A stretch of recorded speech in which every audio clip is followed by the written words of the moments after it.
Assalamualaikum warahmatullahi wabarakatuh. Selamat siang teman-teman.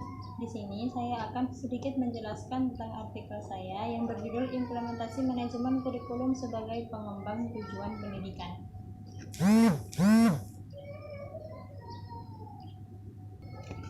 Kurikulum merupakan alat yang digunakan untuk mencapai tujuan pendidikan sekaligus sebagai panduan pelaksanaan proses pembelajaran di semua jenjang pendidikan dalam meningkatkan kualitas peserta didik. Kurikulum ini merupakan seperangkat alat yang berisi rencana dan pengaturan mengenai tujuan, isi, dan penyelenggaraan kegiatan pendidikan. Sedangkan manajemen adalah proses bekerja sama antara individu dan kelompok serta sumber daya lainnya dalam mencapai tujuan organisasi sebagai aktivitas material. Jadi, manajemen kurikulum adalah suatu sistem pengolahan kurikulum yang kooperatif, komprehensif, dan sistematik dalam langkah mewujudkan ketercapaian tujuan kurikulum.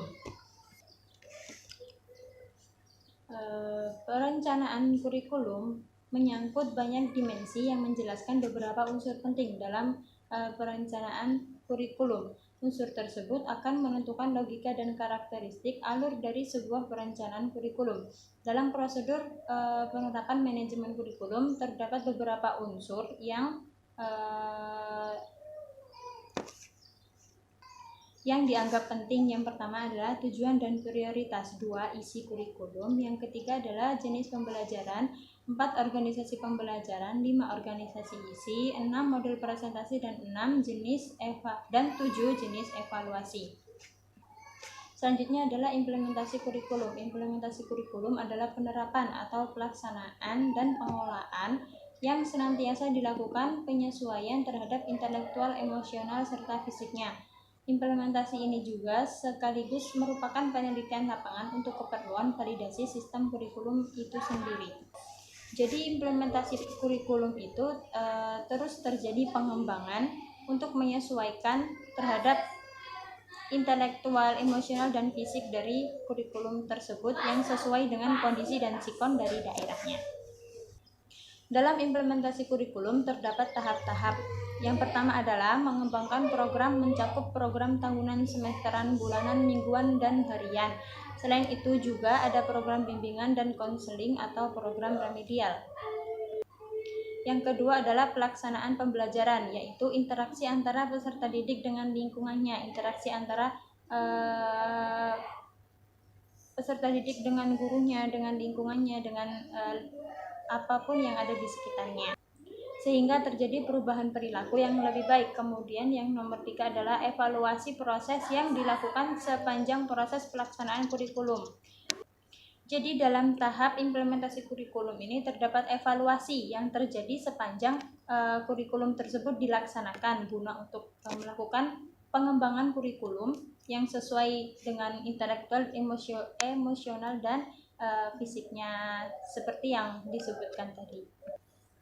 Selanjutnya, dalam tahap penerapan implementasi kurikulum terdapat prinsip-prinsip yang menunjang tercapainya keberhasilan dari implementasi kurikulum tersebut. Yang pertama adalah perolehan kesempatan yang sama. Prinsip ini mengutamakan penyediaan tempat dan memberdayakan semua peserta didik secara demokratis dan adil. Jadi semua mendapatkan secara sama rata, tidak terbagi secara berkelompok ataupun yang lainnya.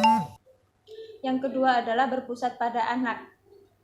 Jadi implementasi kurikulum ini juga berpusat pada anak untuk mengembangkan sikap peserta didik untuk belajar, untuk mandiri, untuk meningkatkan sikap peserta didik untuk menuju yang lebih baik. Yang ketiga adalah pendekatan kemitraan, dan yang keempat adalah kesatuan dan kebijakan dalam kebijakan dan keberagaman dalam pelaksanaan. Jadi implementasi kurikulum ini juga terdapat kesatuan, di dalamnya terdapat kesatuan sehingga dalam pelaksanaannya terjadi secara seragam atau sama. Selanjutnya, pengembangan tujuan pendidikan. Dalam pengembangan tujuan pendidikan ini terdapat 2 tujuan, yaitu yang pertama tujuan kurikuler dan yang kedua adalah tujuan instruksional. Tujuan kurikuler ini biasanya isinya dalam bentuk tujuan-tujuan kompetensi. Seperti kompetensi lulusan, yang kedua kompetensi lulusan yang berisikan seperangkat kompetensi yang harus dikuasai lulusan, yang menggambarkan profil lulusan. Yang kedua, kompetensi lulusan menggambarkan berbagai aspek kompetensi yang harus dikuasai, mencakup kognitif, afektif maupun psikomotorik. Yang ketiga adalah kompetensi lulusan berdasarkan visi dan misi lembaga penyelenggara pendidikan, tuntutan masyarakat, dan perkembangan iptek.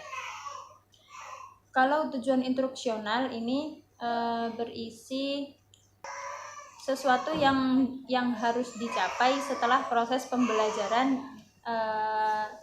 Dalam artikel disebutkan ada 5 kategori, yaitu tujuan konten dan tujuan proses, yang kedua tujuan tingkah laku, yang ketiga tujuan penampilan, keempat tujuan ekspresif, dan 5 tujuan berdasarkan taksonomi Bloom.